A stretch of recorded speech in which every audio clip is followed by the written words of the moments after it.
Hey guys, you're watching the Best Practices Show, where we take a look at the best business practices from the best dental practices all across the country. And one of the keys that you need as a great dentist is a great team. But how do we do that? How do we hire people? Well, I've got my good friend and expert today, Laura Hatch. She's going to give us the essentials of hiring. You will love this. Do me a favor. Grab a pen and hit the share button. We'll see you in a second.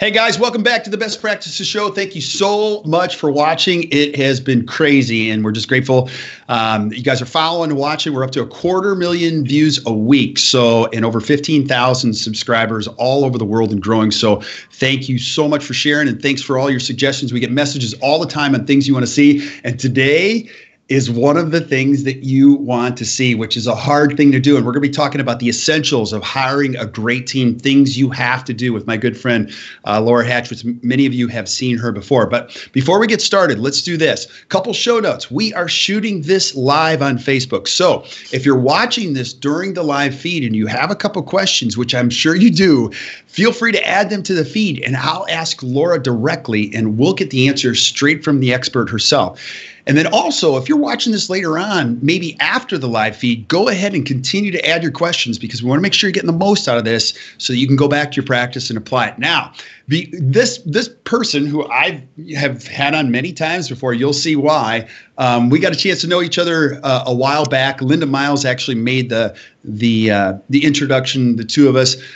Laura Hatch, you run a company called Front Office Rocks, which is an amazing product, which many people need to know about. But if people haven't watched you before or haven't seen you before or haven't heard about you before, who is Laura Hatch and what is Front Office Rocks?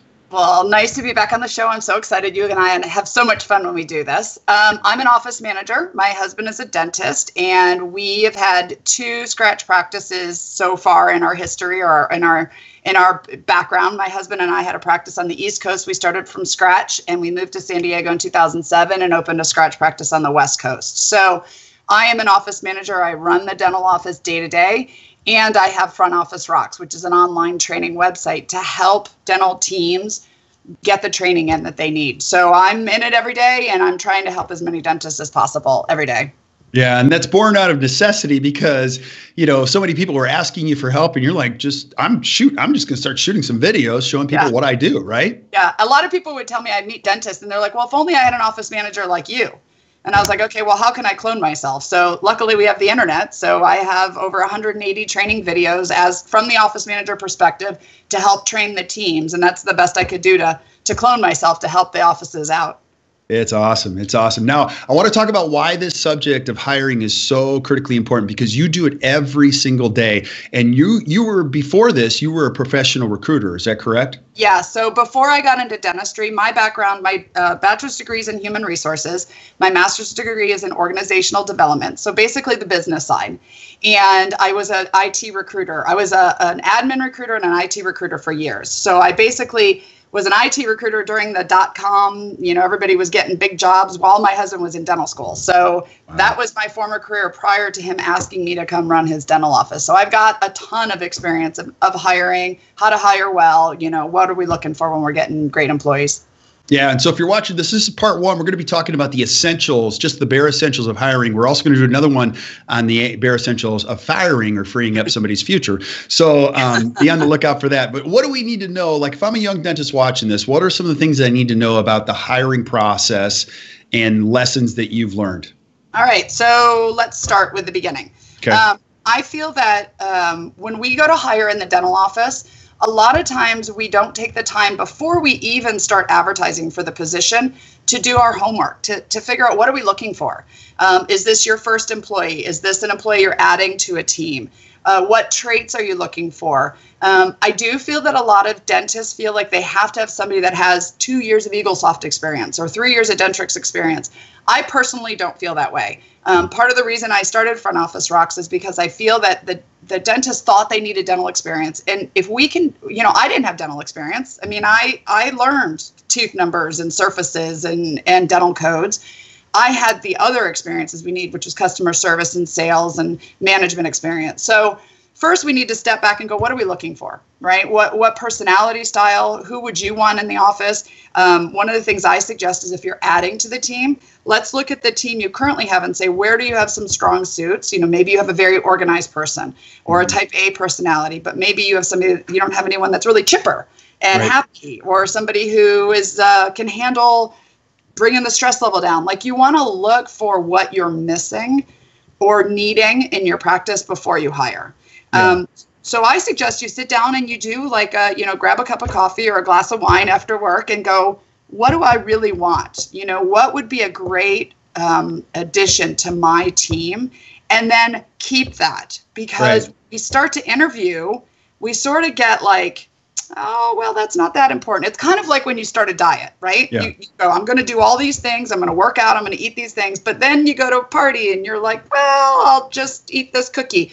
And we forget what our original goal was. So that would be the very first step, is really just knowing what you're looking for. Can I ask you a question on that, though, too? Like, if you're a young dentist and you haven't had a lot of experience with this, would a good question to start with say, hey, look, okay, I don't really know what I'm looking for, but I do know what I'm not looking for here. Because when you know how this is, when you get older, you go, okay, no more crazy people.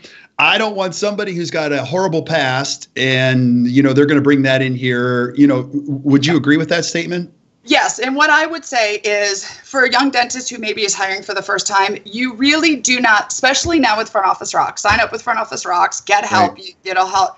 You don't need to hire somebody that has, 20 years of dental experience, because here's what happens is when you hire somebody who's, not that everybody who has dental experience is bad, don't get me wrong, but if you're hiring somebody just because they have dental, but they really don't fit the personality of your practice or what you're hoping to achieve, what you're bringing in is that last dentist's culture into your practice. Like, you're bringing whatever that person has into your practice, and it might not be what you want in your practice. Right. So you really have to think about personality styles. I suggest if you're at the restaurant and you see a hostess that's amazing, or you get great customer service at Nordstrom's, or you're at the bank and the teller is awesome, and you think, wow, that's a great employee, that's who you should be looking for, because these are people who are going to represent you, your practice. Your patients are going to meet them. You have to work with them day to day.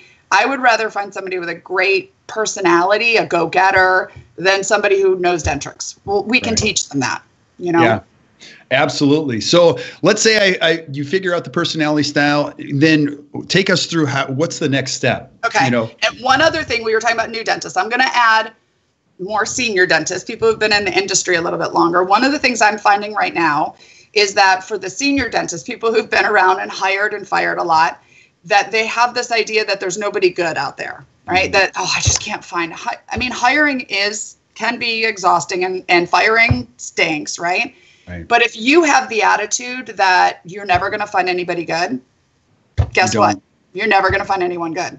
So you have to recognize that if you're saying, well, there's nobody good out there, you're never going to find the good employee. You have to go, you know what? I'm going to find somebody good. It might take me a while, but I'm going to find somebody good. So for those that have been through, hiring and firing, I would say look at your attitude before you start interviewing, because that's going to help you be more successful. Absolutely. Yeah. All right. So now that you've gotten your outline of what you want, what personality, what skills, what kind of a person do you want, then you need to write the ad. And we write not just dental, and we write ads that are boring. We write ads that have, need this 2 years of this experience and 4 years, and please submit resume by. Well, when you write a boring ad, guess what? You're going to attract a boring person, right? Yes.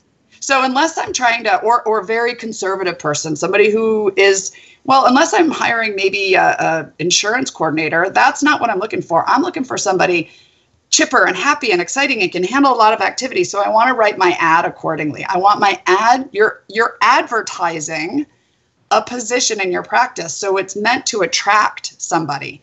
Right. So I would rather write something that's like somebody who likes to help people and grow and work as a team and likes a lot of activity, because I want to attract that kind of a person. And especially in times when there's not a lot of people who are unemployed, your ad is potentially advertising to get somebody to leave another job to come to your job. Right. So you want them reading it going, wow, I want to work at this dental office. My dental office is nothing like this, right? So how you write the ad is really important.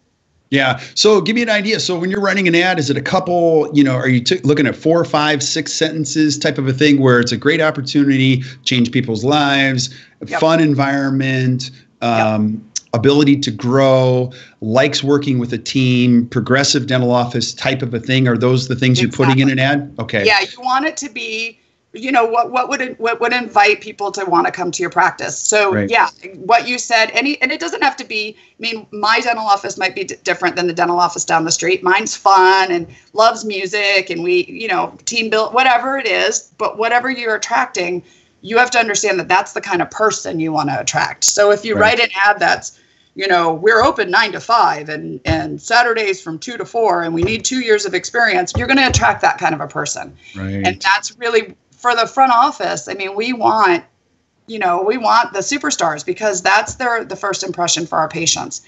The other thing I would say with the ad, and this is key for me, is I always write in the ad at the end some sort of instructions to the people who are applying to see if they follow the instructions. Right. Now give us an example of that, because I love that. So usually it is, if you're interested in this position, please submit your resume and give us, the top 2 reasons why you think you'd be good for this position, or tell us why you think this position would be good for you, or just something, right? Right. And the reason I do that is because when you get the resume and it says, "Dear hiring manager," blah, blah, blah. They didn't read the whole ad, right? And we can see a lot from a person in that beginning steps that, you end up hiring them and you're like, how come this person never follows instructions? Yeah. They didn't when they started the job, when they applied. So I'm always looking for that. Unless the person's a superstar, if they don't give me some reason why they think they're a good fit for the position, I move on, because I want to make sure I've got somebody who can follow directions. I need to train this person. I need them to know that they need to follow these steps to get the job that we're offering. Right. It's just one more filter on top of the resume that they'll send that just says, hey, look, I'll take a look at these. Now, can I ask you a question? Where are you putting the ads? Because I get that question all the time. Are you doing Craigslist, Indeed, dentalpost.net? What have you found to work best in your area? Yeah, I always go to Craigslist. And when you do Craigslist, you just have to know you're going to get the gas attendant and the mechanic and the person who has, you're going to get them all. Okay. But you can weed them down. I get the best response from that. Dentalpost.net is amazing. I believe it's stronger in certain areas than others. So I've been posting on Dental Post in California. It's not as big in California. I know in Florida and Georgia, it's huge. Right. Luckily, knock on wood, I haven't had to hire anybody in a while. So I've heard of Indeed, but I haven't gone to it because I haven't had to hire in a while. It's not so much about the job postings, I don't think. It's just more about the fact that you need to know how to weed through the resumes. So I would put the post anywhere that's successful in your area, because I think it is definitely regionally. One addition to that is if you're looking for somebody clinical, like a hygienist, an associate, or a dental assistant, I would add to that to say, I would also let your sales reps know, your Patterson, your Shine reps, your social media, because you probably have a lot of people in the industry, because all of our reps are in all the other dental offices and they know who is happy and who's not happy. And when we're looking for someone clinical, it makes it a little bit harder to go on Craigslist and say, hey, I need a dentist, right? But if I'm mentioning it to all my sales reps to say, hey, if you know anybody that's looking, we're going to have better success if we get it out into our industry. Yeah, that is awesome. Now, talk about your sorting process. So now that you've put the filters on this, do you sort them into piles? Do you have subfolders? People do this differently. How do you do it? Well, the fact that I have a recruiting background, I'm quick to just, I go through them, and my team laughs and my husband laughs at me because he's like, wow, you give no room, right? But I'm trying to get to the best candidate. So if they send a resume and it doesn't have any reason why they're a good fit for my position, unless it's an amazing resume, they're gone. If they live too far, like in a bad economy, people will drive further to get it but as soon as the economy turns around, guess what? That employee who's driving 45 minutes either wants a raise or finds a job closer to home. Right. So if it's too far, if I feel that it's out of the range of where my staff would drive from, they're out. If there's spelling errors on their resume, absolutely out, because we have spell check. I mean, there's no excuse. So they're out. So I go through really fast and just out, and keep if I do a Craigslist ad and let's say I get 100 resumes, I might really consider 20 of them, if that. So don't spend a ton of time going through every, just that's not a fit, not a fit, not a fit, not a fit. Here's the 20 now that I'm really going to start looking at and paying attention to, because hiring can take a long time if you go through every single resume in detail when it comes in. Yeah. So now let's say, so when you do 100, you said get 20. What do you do with those 20? Are you bringing them in for a short little interview? And then I'm also going to couple that with the question is, how much do you get, it might be different for your office, but how much do you get the doctor involved in the hiring process? Yeah. Okay. So when I have 20, now I have 20. Now, the one thing I'm going to say is, and actually, let me take one more filter out. If somebody this is true. If somebody sends me a picture of themselves on their resume and they're sitting on the edge of a bed or in the bathroom, or they're gone. Yeah. Like we actually had somebody who she took a selfie and she's in the bathroom of the dental office she works at. And you could see the handicap bar and I'm like, really? So anyway, these are the things you need to weed out because that's just bad judgment. Now that you have the 20, I'm going to really start to go through these resumes. One thing I'm going to suggest is don't sit on them too long, because if they're a good candidate and you're waiting and you're busy and you're analyzing and you're thinking, those candidates are going to get another job. Right. So you need to respond to them quickly. I'm going to really look at them and I'm going to say, do they have what we need? And I'm probably going to call all 20 of those. But I'm also going to look in the resume before I call them and see, are there any specific issues that I want to address? Meaning, let's say they didn't work for 2 years. I want to find out why they didn't work. Let's say they job hopped a little bit more than I'm comfortable with. Now with the millennials, there's more job hopping, meaning switching around than when I was recruiting before. But I want to know their reason why. I want to ask them. So I'm going to look at the resume and go, well, what's this? Or why did they do this? Or are they going to be okay to drive 30 minutes to work? Like I want to figure out what the questions are before I call them. Then I'm going to call them. The phone call process is the best screening process possible because you're not wasting time bringing them in for an interview. Right. But you really have to recognize what you're doing. When you're calling, you're listening. Listening is more important than talking throughout the entire process. You and I talk about this all the time. Listen to the voicemail. Yeah. They know they're getting a job. Does their voicemail like, yo, what's up? You know what I mean? Like, is it, listen to the voicemail. They're trying to apply for a job. If they answer the phone and they're like, I'm at work. Can I call you back? Yeah. You got voicemail. Like that's bad judgment, right? I had somebody answer the phone and they had a baby on their shoulder and the baby's crying and they're like, can I put the baby? Don't answer the phone, when you're looking. So I'm going to listen for those type of things. Then I'm going to start asking them questions and I'm going to really listen to their reasons for issues I have on their resume. I'm going to listen to their communication style. I'm going to listen to, are they professional sounding? I'm going to listen to, do they answer my questions well? Like if I ask them one question, do they talk for 20 minutes or do they just give me a yes or no answer? Because I'm analyzing how are they going to be with our patients? Right. So I'm just listening to this. I'm listening to their answers to see, am I okay with that answer or not?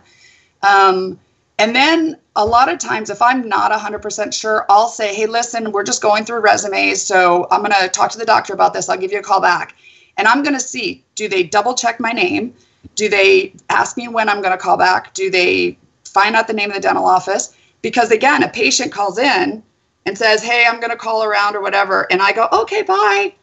That's not a good thing. So I want to hear, do they have good follow through with me? And if they say, oh, okay, and what was your name again? And when do you think I'll hear from you?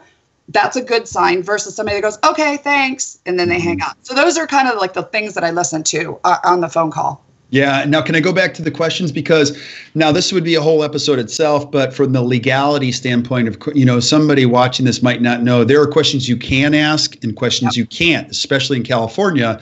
Give us the short course on that. What can you ask and cannot?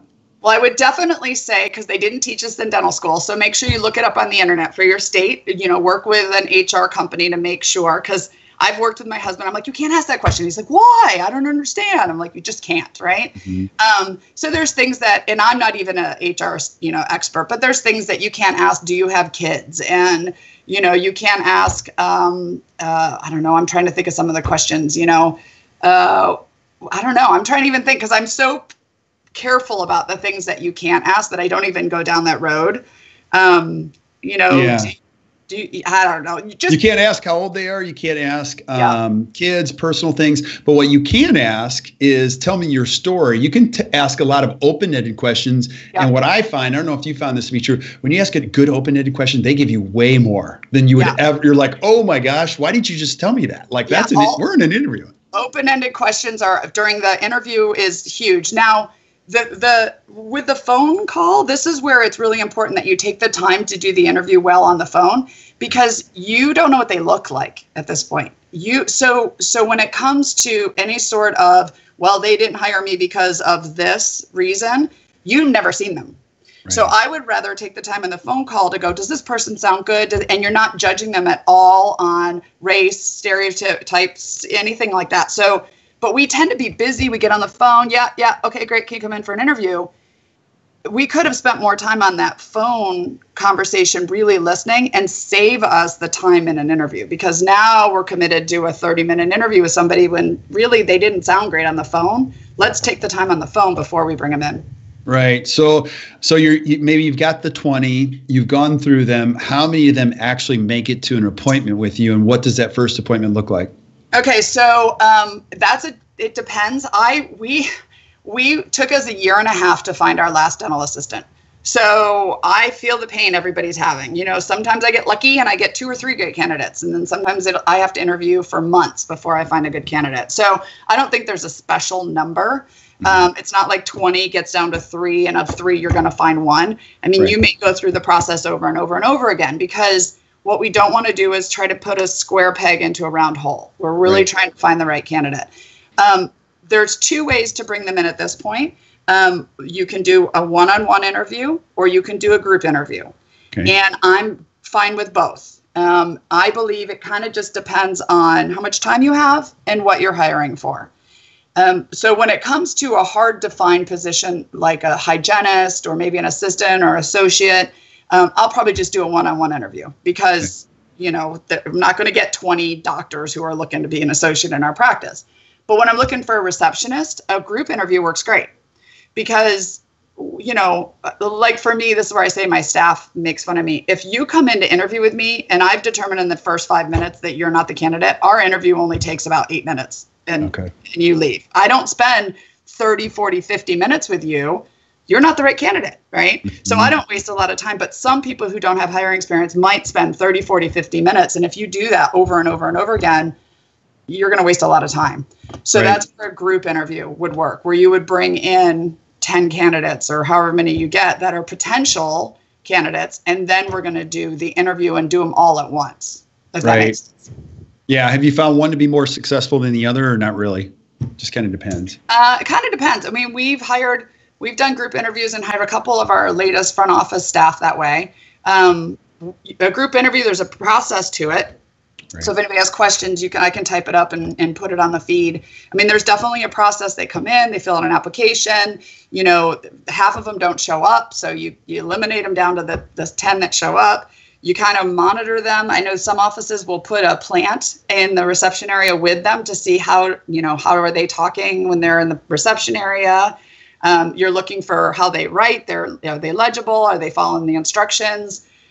We do a thing where the doctor gets up and gives them a little introduction to the practice. And then we give them a 5-question quiz to ask them, what did the doctor tell you? Where is the doctor originally from? Where did they go to school? What position are we hiring for? Whatever, to see, are they listening? Do they, and then we eliminate them down to whichever ones are actual potentials. And then we have usually 3 or 4 people who take turns interviewing. And if we like you, you get to interview with all the doctors and me, and then you potentially get an opportunity to get the job. So group interviews, you can do a lot in a small period of time, but there's definitely coordination to doing them. Yeah, absolutely. Now, at the first interview, take us through this process. So you have either the group or one-on-one. Then if it's a great candidate, where do you go next? Okay, so, and I'm going to recommend, because you and I talked about this beforehand, if somebody's watching this and you haven't watched other interviews for the Best Practices Show, watch them, because I watched Craig Spodak, who's now a friend of mine, but I watched him and he talked about a great thing, and my staff watched that video you did with him, and my team wants to do this going forward. So what Dr. Spodak said was, and I'm going to start doing this, the next step would be they interview with my team in the department they're going into. So if they're a hygienist, my hygienists are going to interview them. If they're a front office team, my front office team is going to interview them. Because the way Dr. Spodak brings it up is it's like an arranged marriage. Just because I like them doesn't mean my team is going to work well with them. So the next step for me is going to be letting my team interview them, because they're going to have a better buy-in to making this person successful and working with them if they also feel like they're a good addition to the team. So that's new for me, thanks to Dr. Spodak. That's what my team wants to do going forward. So that's the next step. Awesome. Then if my team likes them and I like them, depending on the position, we could do a working interview or not. If I love them and they're a shoo-in, I'll hire them. If I'm still, let me see, because everybody's different. An interview is different than on the job, how they really are. Then I might do a working interview. Check your state laws, because you have to pay when you do working interviews. You can't have them come in for free and they have to sign certain paperwork. So check your state laws, but I'll do a working interview next, typically. Because I want to see, how are they really in the environment? When they're doing a working interview, what I try to do is give them a task that they can do that's easy. It might be, hey, take these 25 patients, make an Excel spreadsheet, alphabetize them, and give me the report back, by lunch. And it could be just a silly task, you go file these charts. But I want to see, can they do it? Mm-hmm. Are they following the instructions? How many times did they have to come back and ask me? Were they working on the project, or were they gossiping with the staff? I'm going to pay attention to if they're getting the product during this time. I'm not just going to throw them up front and go, all right, I think I've got an employee and I'm going to go back to my job. I'm really doing this to assess if they're going to be a good candidate for our office. That's awesome. Now, how do you describe this working interview to this potential team member? How many days, because you tell them this is a working interview, correct? Yep. Okay. Yeah. So we usually just do a day in my office because I am watching them and paying attention, and I have certain tasks that I want them to do to see how they do. And I want to hear from my team what they thought about them. So I usually just bring them in for the day. And it's actually, they're either so good, by the end of the day, I've hired them, like I made them an offer, or they're so not good that by lunch, we're like, you know what, we're just getting a little crazy here. I'm going to pay you for the day. And it was nice meeting you, and they're gone. Because by lunch, my team's like, oh my gosh, get her out of here, right? She's driving me crazy. So we just kind of play that by ear. Okay, sounds good. Yeah. And now once they make it through the working interview, how do you hire them? What kind of a time frame are you evaluating? Because I want to know how much truth of this. You've heard this cliche, it doesn't get any better than the interview. Is that true or not true when it comes to hiring? And this is a new thing that I'm really starting to speak on a lot this year, is about that first week in the dental office. I think in an interview, everybody's on their best behavior. So I agree with that. If they're not great at the interview, they're not going to get any better. And little things I didn't talk about, like if they come late to your interview. Oh, no. Right. And then you wonder 6 months from now why they're always coming late to work. Do they look disheveled? Do they just all that kind of stuff? I peek outside. What does their car look like? Their personal items. So these are just the things that we're looking at. But so I give it, that first week is super vital important for multiple reasons. It's important. What happens a lot of times is we hire somebody, we go, great, we hired somebody. And Kirk, we have so much to talk about. One of the other things is right before I hire that person, I go back to my list. Okay. Remember the original list that says we're looking for these traits, and I make sure that what we have found matches that list. And I'm not just going, well, kinda. It matches that list, because that's what I was looking for in the beginning. So now you can tell I love this. This is like one of my favorites. I love it that you love it, because nobody else loves it. So now that first week is super important. There's a statistic, something like 70% of people know whether or not they're going to stay, subconsciously know whether or not they're going to stay in a position long term that first week they work somewhere. So it's important for our employees, if we want long-term employees, because we know we have a lot of turnover at the dental office, so we want to try to avoid it as much as possible. And it's important for us because I personally, my philosophy is fast hire, fast fire. Let's try to get somebody in. And if they're not working out, I would rather us figure that out in the first week and help you go find a better job for you than keep you on for a year. And now I know your kids and we've had cookouts together. It's a lot harder to let somebody go than it is in that first week. So I'm really going to pay attention and manage their training. I'm going to make sure that I'm giving them tasks to see they can do what they're doing. I'm going to watch them when they don't think I'm watching them. Are they gossiping? Are they whispering? Are they sitting around with their feet up on the desk? I'm going to see how they do with other employees. So I'm really going to pay attention to that to make sure we have the right candidate, because just because you hire them doesn't necessarily mean that they're going to be the one candidate, the one right employee for you.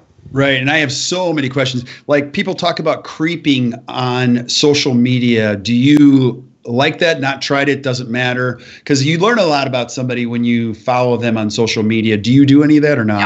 Yeah.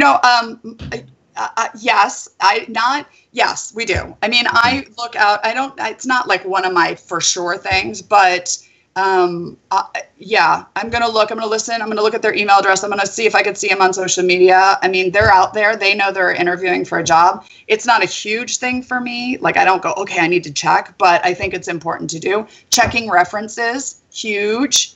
If you watch David Harris, have you had David on your show yet? I had David, and that is awesome. So go through, because I love this part. This is one of my favorite parts. So if you're watching this, listen to what Laura has to say. So Laura, this is critical. When do you do the reference checking, and how do you do it, and what do you ask? So go through that. Well, good question. So I usually do the reference check after the interview, after the actual interview, before the working interview. So I want to go beforehand. And there's certain, I think, don't quote me on this, so you need to go to your state law. I think we can ask anything we want. It's the past employer who has to be careful what they answer, right? But I usually do things like, I confirm the dates that they said they worked there. I confirmed the pay that they said they got paid, because we've actually had the experience where we've had a hygienist who left us, went to another dentist, and then told him she was making $10 more an hour than she actually made with us. So it's important to verify you get the right information, confirm their story of why they left, and then confirm. I usually ask, would you hire this employee back? Would you consider this employee to be a good employee? Now, what you ask isn't as important as how they respond. So it's just like confirmation calls and people trying to cancel. Listen to the person on the other end of the phone. Many times they can't tell you, well, I fired them because they embezzled against me or whatever, but you can hear the tone of the doctor's voice, like, that's what you're listening for, right? So you're listening for hesitation with and some dentists may just tell you, no way, I'd never hire them. I don't think they're allowed to, but they may just tell you. But yeah, you're really listening to that, because if you hear David Harris's stories, some of these people that have come in, they've done this in practice after practice after practice, and that dentist didn't check, and they could have known potentially before they brought them in. So it's super important to do. Yeah, and the last question that you asked is one of the most, would you hire this person again? Ask it really slowly and listen very carefully, because that determines pretty much everything. Because you know how this is. When you have a great employee, let's say you have somebody that's worked for you and they moved to New York, and somebody calls you and they go, well, I got Lisa in my office. She said oh my gosh, best person I have ever had. We were so sad to see her go. You already know the answer. And if you talk to somebody like, yep, she worked for me. Yep. Would you hire her? No. And legally, they're limited to say yes or no. That's all they can do. They can't give any gratuitous information about the circumstances, I guess they can, but they have to be very careful. Yeah, they have to check their laws, and that's really on them. But I have to tell you, just on a side note, so my office in San Diego, we've had a lot of employees over the years, and I do front office training, right? Yeah. So I have some employees who've come and gone, and they just maybe weren't a good fit for our office, but I loved them. They were nice, and I said, I'll give you a good reference if you go somewhere. We've had some where we went separate ways, and they were not a good employee and it didn't work out or whatever. And they're getting snatched up by other dentists in San Diego, making significantly more than they did in my office because they used to work for me. And I laugh because those dentists never called me for a reference. If they would have called me, I bet you, I know 2 of my past employees who are working in other dental offices making double what we paid them because they used to work for, Laura Hatch, Front Office Rocks. And I'm like, this is the mentality of dentists. They don't work for me anymore for a reason. You do know what I mean? Like, so really checking the references is super important because, you're about to hire this employee and you want to make sure you've got the right one. Right. So take us through those first couple of weeks. Let's say, what kind of a time frame are you looking? Is it 30 days, 45 days? When you say fire fast, hire fast, give us a time frame that's reasonable for you. Well, for me, it's a week. Okay. If they're obviously not making it in that first week, you're going to have that issue going forward. So in that first week, if they're showing up late, if they're gossiping, if they're not following through on projects, if they're not getting what the training, if they're not retaining it, if they're not understanding it, it's probably not going to get any better. Right. I make sure I talk with this employee throughout that first week and I ask them, like, did you understand the instructions I gave you? Why didn't you get it done? And really by the end of that week, I don't necessarily fire them. They know this probably just isn't a good job for me because working in a front office, a dental office, I mean, it's insane. And if you aren't getting it, it's going to be tough for you long term. So that first week is super important. If they're getting it and they're learning and we're progressing and then I'm going to, I give them a month, 45 days. But at this point, it's either yay or nay. I mean, I'm not going to hold on to them for 6 months and hope one day they're going to wake up and be able to multitask, or be able to problem solve. I mean, it's just not going to happen. It's important training, and I'm writing a ton of articles about this, how we train the employees, because that is a lot of responsibility on us. A lot of dental offices throw the employee, especially front office employees or assistants, to the wolves. Just here you go. And just because your other employees in your office might be good at certain topics and job duties doesn't mean they're a good trainer, right? Yeah. And so they're getting all this information, and we're talking about insurances and EagleSoft and answering phones, and the doctor needs this and endo, and the employee's like, so let's train them on something good. So what I always start with is let's train them on the phones. Yeah. Let's teach them how to be a good receptionist. Let's get them through Front Office Rocks training. Let's make them comfortable and can say, I'm helping, I'm contributing to the team. Then we can teach them scheduling. Then we can teach them, treatment plan or whatever. But let's not try to teach them everything at once, because we want them to be successful too. And when we're not training them well, you're going to have an employee who is looking for another job in 6 months because they never really got to the point where they could contribute and be happy in their position.